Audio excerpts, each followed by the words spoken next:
Bonjour à tous, on commence ce tour de la presse sportive par le choc d'hier soir entre Lyon et le PSG, une affiche qui a tourné à la faveur des Lyonnais 2-1. Le PSG est tombé dans la gueule du lion pour l'équipe. À 10 contre 11 durant une demi-heure, les hommes d'Unai Emery ont craqué à la dernière minute sur un but somptueux de Memphis Depay. Ils ont dû jouer également pendant une heure sans Kylian Mbappé. L'international français est resté au sol après un choc avec Anthony Lopez. Sorti sur une civière, le jeune prodige souffre d'un traumatisme au cervical. Une grosse frayeur pour le Parisien, mais a priori sans gravité. L'OL reprend donc la deuxième place devant l'OM et Monaco. Les Monégasques ont facilement battu Metz hier 3-1. Ils sont toujours dans la course comme le souligne Monaco matin, avant un Marseille-Monaco très attendu dimanche prochain. En Espagne, le Barça n'a pas tremblé, lui, hier soir. Les Blaugrana ont écrasé le Betis Séville sur sa pelouse 5-0. C'est donc une journée triomphale pour les Catalans, puisque l'Atlético Madrid a fait match nul et que Valence a perdu. Les hommes de Valverde sont donc plus que jamais en tête de la Liga avec 11 points d'avance sur les Colchoneros, 14 sur les Valencians et 19 sur le Real Madrid. Les Madrilènes qui ont enfin retrouvé le chemin de la victoire hier, et pas de n'importe quelle façon, tout simplement en atomisant la Corogne 7-1. C'est un festival pour As, un match qui a été marqué par le visage en sang de Cristiano Ronaldo. Le Portugais qui a subi un coup de crampon sur le visage sur une action s'en est sorti avec 5 points de suture comme le rapporte le Correo des Mania. Mais surtout la star madrilène s'est servi d'un téléphone portable en plein match pour mesurer l'ampleur des dégâts. Cocasse.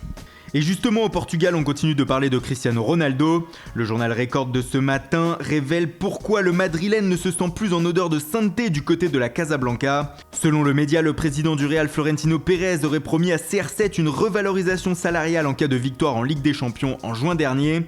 Après le succès contre la Juve à Cardiff, Ronaldo est venu voir Pérez pour réclamer son dû.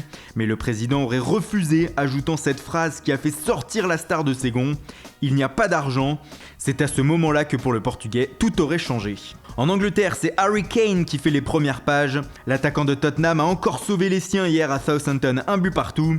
Et face aux rumeurs l'envoyant au Real Madrid cet été, le Mirror a répondu avec cette une. 200 millions de livres pour Kane, il est inestimable.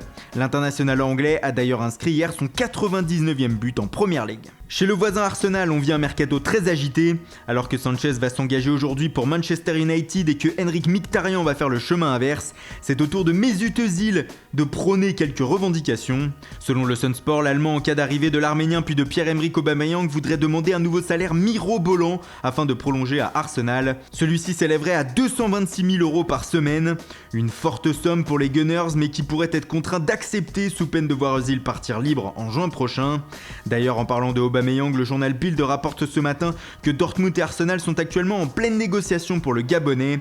Le directeur général des Gunners, Ivan Gazidis, serait sur place en Allemagne. Et enfin on termine par Thomas Lemar, le monégasque est toujours courtisé par Liverpool. Cependant le Daily Star croit savoir que l'international français aurait une nouvelle fois snobé les Reds alors que ces derniers l'approchaient pour un éventuel transfert. Il aurait indiqué au club de la Mersey qu'il ne souhaitait pas rejoindre l'Angleterre mais l'Espagne s'il était amené à quitter la SM. Voilà, c'est tout pour ce matin. Merci pour votre fidélité. Bonne journée à tous et rendez-vous dès ce soir pour un nouveau journal du Mercato.